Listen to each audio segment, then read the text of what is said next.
E nos últimos anos, infelizmente, Brendan Fraser sumiu de Hollywood. Mas felizmente, o ator superou as dificuldades e deu a volta por cima, ganhando até mesmo o Oscar de melhor ator pelo filme The Whale, em português A Baleia. E agora é a hora da continuação da saga do herói aqui do canal, onde vamos falar sobre curiosidades e outras coisas a respeito do filme que trouxe Brendan Fraser de volta a Hollywood, cuja trama é bem emocionante e traz mensagens importantes. Olá, nerds de todo o multiverso, eu sou Igor de Mello, e quando a gente fala em história de superação e dar a volta por cima, lembramos logo de Brendan Fraser, que é um nome que está sendo muito falado positivamente nos últimos meses, porque o ator teve uma história de superação mesmo, que eu não vou detalhar ela agora, porque eu já fiz isso no vídeo da semana passada, que eu explico os motivos pelo qual Brendan Fraser infelizmente sumiu de Hollywood. Eu vou deixar aqui nos cards para vocês conferirem o vídeo depois. E hoje é dia de falar do filme, não só ajudou a mostrar todo o talento de Brendan, mas como eu disse, trouxe ele de volta ao cenário mainstream, e isso é ótimo. E o filme se chama A Baleia, no original The Whale, que foi baseado em uma peça teatral de 2012 escrita pelo Samuel Hunter. E a história explora temas complexos de autossabotagem, vícios e questões pesadas de luto. E para essa adaptação eles trouxeram o Darren Aronofsky, que tem um estilo adequado para adaptar esse tipo de obra, porque os filmes dele geralmente tratam de personagens desanimados, e ele é conhecido por elementos perturbadores e o melodrama, e então ele era a pessoa perfeita para fazer isso, e fez com maestria. E aí na trama desse filme a gente acompanha o Charlie, que é vivido por Brendan Fraser, que é um professor de inglês recluso que vive com obesidade mórbida e luta contra um transtorno de compulsão alimentar. E aí ele tem um relacionamento fragilizado com a sua filha Ellie. E apesar dele viver sozinho, ele tem uma amiga enfermeira que cuida dele, chamada Liz. Só que mesmo assim, ele se sente sozinho e vive diariamente com a culpa de ter abandonado a Ellie, porque ele era casado e tudo, só que ele largou a sua esposa e sua filha ainda pequena quando se apaixonou por um homem, e aí eles tiveram um relacionamento e tal. Só que aí esse parceiro dele morreu. Então isso ajudou nos problemas dele de isolamento, depressão, tudo. E a culpa por ter abandonado a família também por vários problemas, e aí ele se encontra nessa situação extremamente delicada. E agora, o que o Charlie tenta fazer é se reconectar com sua filha e tentar reparar os seus erros do passado. E para isso, ele pede que sua filha vá visitá-lo. E ela vai com a condição de que ele a ajude a reescrever uma redação para a escola. E a maioria do filme se passa dentro do apartamento do Charlie, onde a gente vê toda a dificuldade que ele tem no dia a dia e é onde se explora o relacionamento dele com a filha. E também é revelado algumas coisas bem tocantes que está acontecendo com ele, que eu não vou falar aqui porque é spoiler. E aí, o título do filme pode soar um pouco estranho. Por que se chama assim? E é o seguinte, esse filme se chama The Whale, que é a baleia, devido a um elemento da trama mesmo. Porque o personagem principal, o Charlie, é fã de um ensaio escrito sobre o Moby Dick, que é aquela história a respeito de um homem obcecado por vingança contra uma baleia branca. E foi um papel bem complicado para o Brendan Fraser fazer. Por quê? Para viver o Charlie, que é um homem que tem mais de 200 quilos, o Brendan teve que ganhar muito peso e, além disso, usou cerca de 130 quilos de prótese e maquiagem que demoravam cerca de 6 horas para serem feitas. Ele passava 6 horas todo dia que ia filmar para poder fazer todo aquele aparato para chegar naquela aparência final. Porque assim, embora alguns filmes optem por usar CGI nesses casos, The Whale foi mais prático e criou um traje protético para Fraser usar durante suas cenas. E também colocaram alguns toques de CGI para finalizar o visual, só que a maioria é prático. E é um traje muito realista, porque em vários momentos a gente vê ele andando e tal, e fica parecendo realmente que aquilo é uma pessoa. É um trabalho incrível. E isso tudo foi feito com um orçamento de apenas 3 milhões de dólares.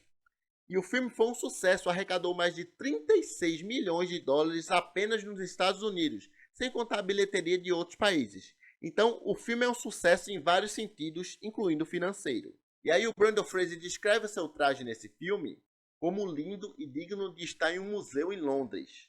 Mas ele reconhece que não foi fácil atuar com aquela roupa.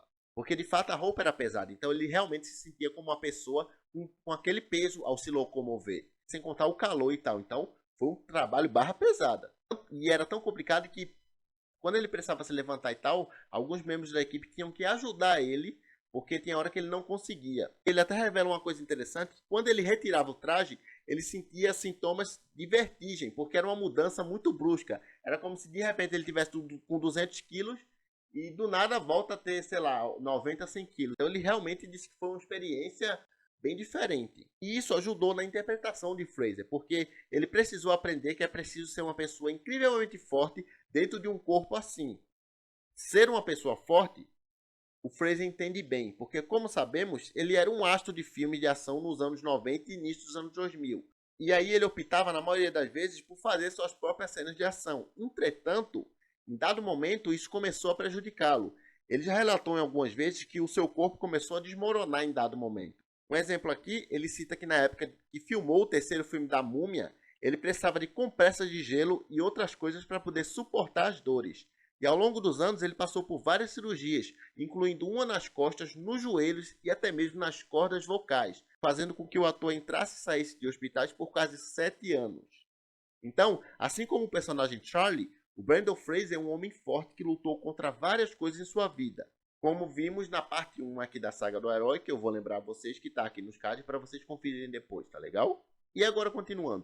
O ponto principal dessa trama é mostrar a deteriorização desse homem. E existem certos detalhes adicionados que fazem isso.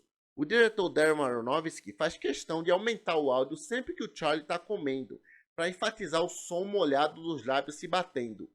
E aí ele toca uma música sinistra nessa sequência.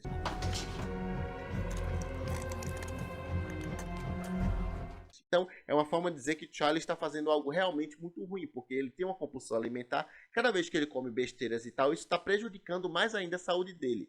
E aí, o pescoço e o lábio superior de Fraser está sempre coberto de suor e sua camiseta está sempre suja de migalhas. Uma maneira visual de dizer que sim, esse homem tem um problema e ele precisa de ajuda.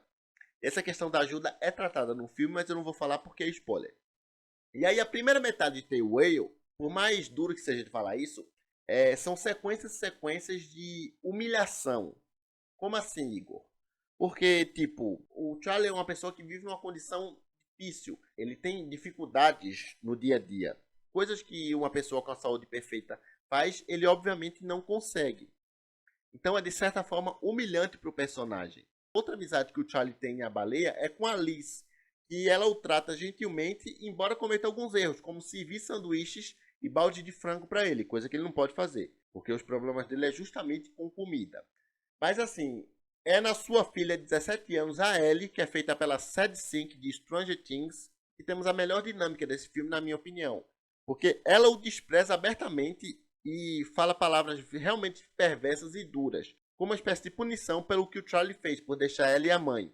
E a presença da Sadie Sink ajuda a melhorar muito esse filme. E ela traz o frescor jovem para a trama. É aquela adolescente mal-humorada, só que não aquela que é um porre, e sim uma adolescente mal-humorada que é brilhante. E as cenas de interação entre pai e filha, que claramente tem problemas de relacionamento para lidar, são bem marcantes e às vezes bem pesadas. E ela fala realmente coisas muito duras para ele. Só que assim, o Charlie é um homem inteligente, engraçado e atencioso que ama a linguagem e a criatividade. Então, ele se recusa a deixar que as trágicas circunstâncias de sua vida o transformem em um cínico, uma vítima. E ele sempre vê o melhor nas pessoas, inclusive em sua filha Ellie. Mesmo diante dos insultos que ela solta para ele e tal, ele responde com afirmações de apoio, demonstrando uma doçura e preocupação.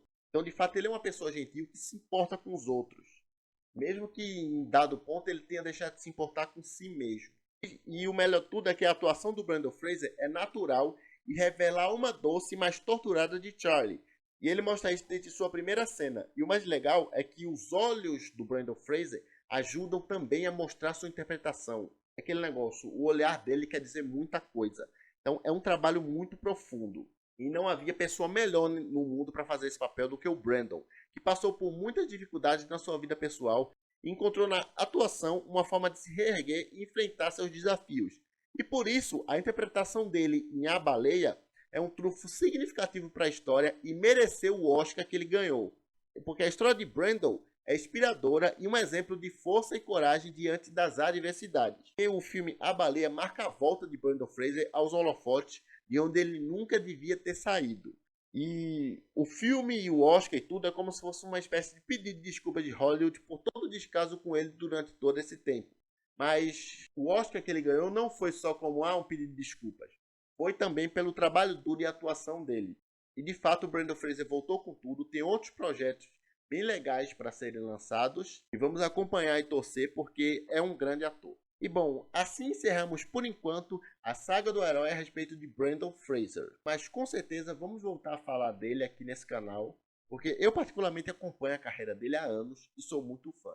E fico feliz que ele tenha voltado com tudo que está acontecendo de positivo com ele, porque ele merece. Então eu vou continuar de olho no trabalho do ator e atualizando vocês também. E agora faz o seguinte, me conta aí nos comentários o que vocês acharam do filme A Baleia. E eu vou ficando por aqui, mas enquanto isso está aparecendo os vídeos antigos do canal para você dar uma olhada e ficar atento do conteúdo aqui do canal Projeção Nerd, tá legal? Então é isso, até o próximo vídeo, valeu!